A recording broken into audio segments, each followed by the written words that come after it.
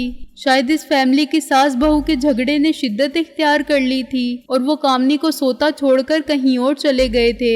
کامنی نے سب سے پہلے گھڑی اور اپنے بازو میں سونے کا کنگن محفوظ رہنے پر بھگوان کا شکر ادا کیا۔ ابھی تک ان چیزوں کا محفوظ رہنا کسی معجزے سے کم نہیں تھا۔ یہاں تو 2 کنگن اتارنے کے لیے اس کا بازو کاٹنے سے بھی دریغ نہ کیا جاتا۔ وہ چوک کے جوتوں سمیت سوئی تھی اور جوتے بھی اس نے تسموں والے پہن رکھے تھے، اس لیے ابھی تک وہ بھی اس کے پاؤں میں موجود تھے۔ کامنی دوسرے ہی لمحے اٹھ بیٹھی۔ اس نے سب سے پہلے اپنے حواس بحال کیے اور دوسرے ہی لمحے اٹھ کر کھڑی ہو گئی۔ اٹھتے ہوئے اسے یوں لگا جیسے وہ چکرا کر دوبارہ گرنے لگی ہو، لیکن حیرت انگیز طور پر اس نے خود کو سنبھال لیا۔ شاید اس کی جسمانی کثرت، روزانہ کی تربیت کام آ گئی تھی۔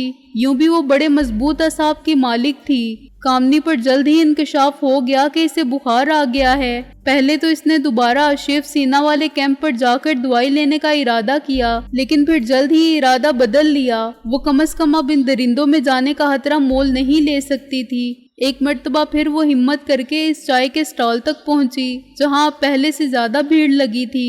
اس نے چائے کا گلاس دوبارہ لیا اور مندر کے شمال کی سمت چلنا شروع کر دیا۔ طاہر نے اسے جس جگہ کی نشاندہی کی تھی وہ اس نے اس سے پہلے نہیں دیکھی تھی، لیکن ایک بات اس کے لیے ضرور باعث اطمینان تھی کہ اس راستے پر زیادہ رش نہیں تھا۔ شاید شمال کی سمت جانے والا یہ واحد راستہ تھا جو کھیتوں اور کھنڈرات کی طرف جا رہا تھا۔ وہ پھٹ رہی تھی، اجالا اندھیرے پر غالب آ رہا تھا۔ کامنی اگروال خود کو سنبھالتی بالآخر اپنی منزل کے نزدیک پہنچ گئی۔ اسے اندھیرے کی ہلکی سی چادر میں سے اس قدیم مندر کے کھنڈرات دکھائی دینے لگے تھے جس کی نشاندہی طاہر نے کی تھی۔ یہاں دور دور تک کسی ذی نفس کا نشان دکھائی نہیں دے رہا تھا۔ اس نے دل ہی دل میں طاہر کو خراج تحسین پیش کیا۔ شاید اسے ہندوازم کی کمزوری کا بخوبی اندازہ تھا۔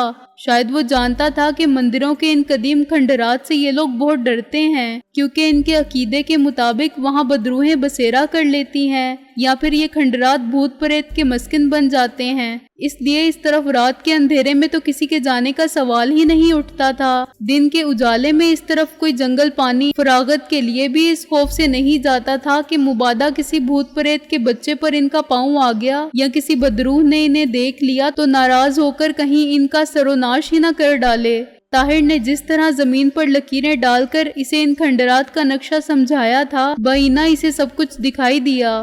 کیا طاہر کا یہاں آنا جانا لگا رہتا ہے؟ کیا وہ ماضی میں بھی یہاں آیا تھا؟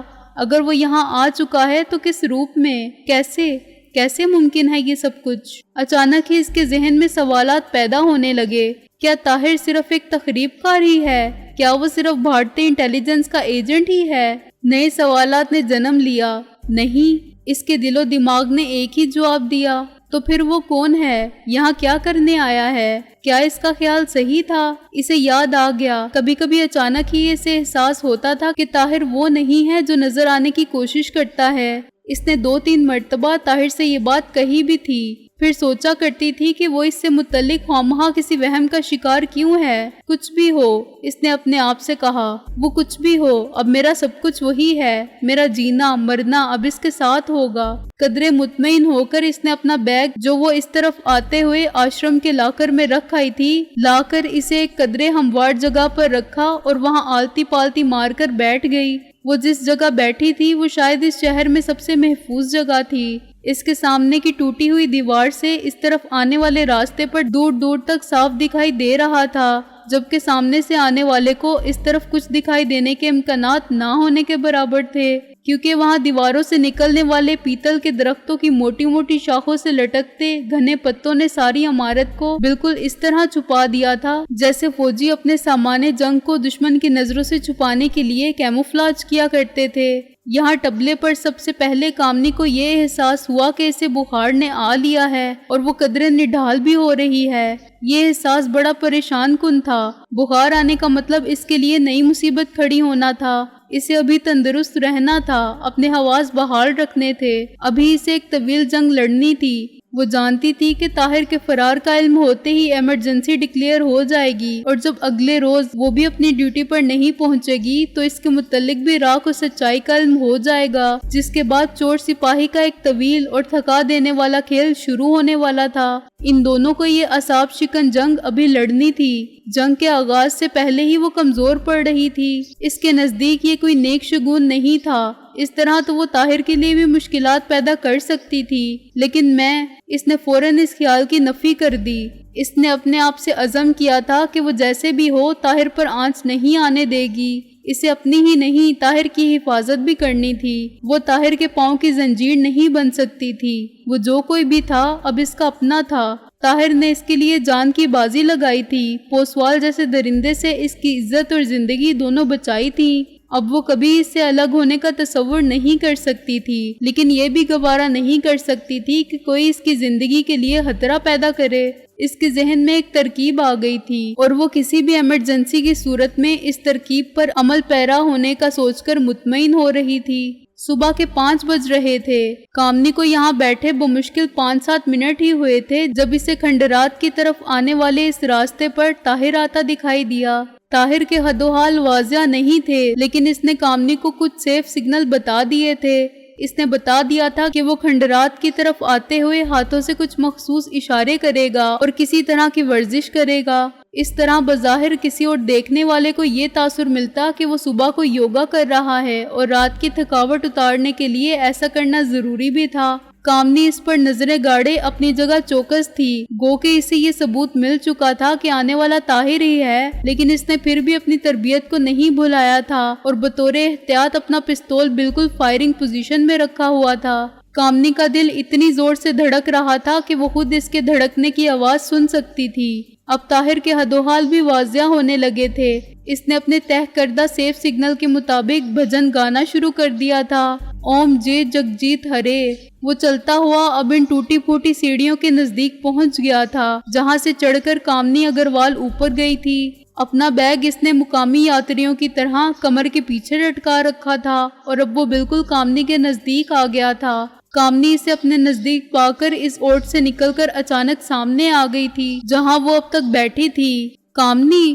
بے ساختہ طاہر کے منہ سے اس کی شکل پر نظر پڑتے ہی نکلا، طاہر! کامنی بے قرار ہو کر آگے بڑھی اور دیوانہ وار اس سے لپٹ گئی۔ اچانک ہی اس کا دل بھر آیا تھا اور نہ جانے کب سے اس کی آنکھوں میں تھمے آنسو تمام بندشیں توڑ کر بہہ نکلے تھے۔ اس کا بدن بید کی طرح لرز رہا تھا۔ نہیں کامنی، اب تم کبھی نہیں روگی، تمہارا رونا مجھے کمزور کر دے گا۔ کامنی نارمل ہو جاؤ، سب کچھ بھول جاؤ، اب سلامتی ہے۔ اس نے آہستہ سے کامنی کو خود سے الگ کرتے ہوئے اس کا ہاتھ تھام کر کہا۔ اچانک ہی اسے احساس ہوا کہ کامنی کا ہاتھ بہت گرم ہے۔ اوہ، تمہیں تو بخار ہو رہا ہے۔ اس نے کامنی کے ساتھ ہی اس کی بچھائی چادر پر بیٹھتے ہوئے کہا۔ نہیں، بس ذرا جسم گرم ہے۔ کامنی جو خود کو سنبھال چکی تھی بولی۔ خیر کوئی بات نہیں، بے فکر رہو، میں تمہیں بیمار نہیں ہونے دوں گا۔ یہ کہہ کر اس نے اپنا بیگ کھولا اور اس میں سے دودھ کا ایک پیکٹ نکال کر اس کے سامنے رکھا اور 3-4 قسم کی گولیاں اور کیپسول اپنی ہتھیلی پر ڈال کر اس کی طرف بڑھا دیے۔ انہیں دودھ کے ساتھ نگل جاؤ۔ اس نے کامنی کی طرف مسکراتے ہوئے اس طرح دیکھا تو وہ بھی بے اختیار مسکرا دی۔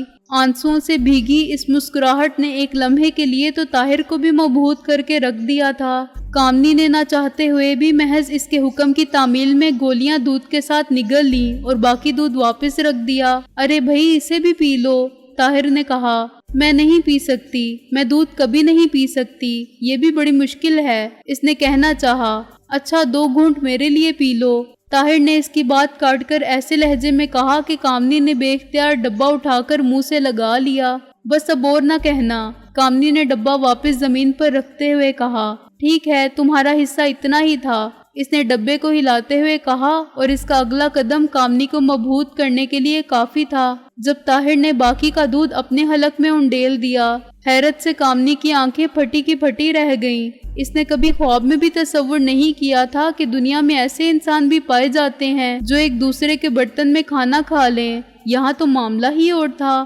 طاہر تم، کیا ہوا؟ کوئی پریشانی والی بات ہے کیا؟ یہ جھوٹا دودھ، اوہ تو یہ بات ہے۔ دیکھو کامنی، اول تو ہمارے نزدیک سب انسان چونکہ برابر ہیں، اسی لیے کسی کا جھوٹا کھا پی لینے سے کوئی ملیچ نہیں ہو جاتا۔ یہ سب فرضودہ باتیں ہیں۔ پھر جس سے محبت کی جائے اس کی ہر شے میں شیئر کیا جاتا ہے۔ اس نے کامنی کی بات دوبارہ کاٹتے ہوئے کہا اور اپنے بیگ میں سے کچھ پھل نکالنے لگا۔ یہ سیب میں نے خاص طور پر تمہارے لیے خریدے تھے۔ میں جانتا ہوں تم شوق سے کھاتی ہو۔ مجھے یہ بھی علم ہے کامنی کہ اس وقت تمہارا جی بالکل کچھ کھانے کے لیے نہیں چاہ رہا ہوگا، لیکن میری درخواست ہے کہ تم کچھ نہ کچھ ضرور زہر مار کر لو۔ تمہارا تندرست رہنا بے حد ضروری ہے۔ یہ میں کسی خوف کے تحت نہیں کہہ رہا۔ خدا نہ کرے اگر تم بیمار بھی ہو گئی تو اس کا مطلب یہ ہرگز نہیں کہ میں تمہیں اکیلے چھوڑ دوں گا۔ اب جیتے جی کم از کم میں تمہارا ساتھ نہیں چھوڑوں گا۔ اس نے ایک ہاتھ سے سیب باقاعدہ چھیل کر اس کی طرف بڑھایا۔ کامنی نے کسی سحرزادہ معمول کی طرح آدھا سیب لے کر آدھا اسے دے دیا۔ میرے خیال سے تمہارے لیے بھی صحت کا خیال رکھنا اتنا ہی ضروری ہے، اس نے کہا۔ اوہ کیوں نہیں؟ طاہر نے اس کے بڑھے ہوئے ہاتھ کے سامنے اپنا منہ کھول دیا۔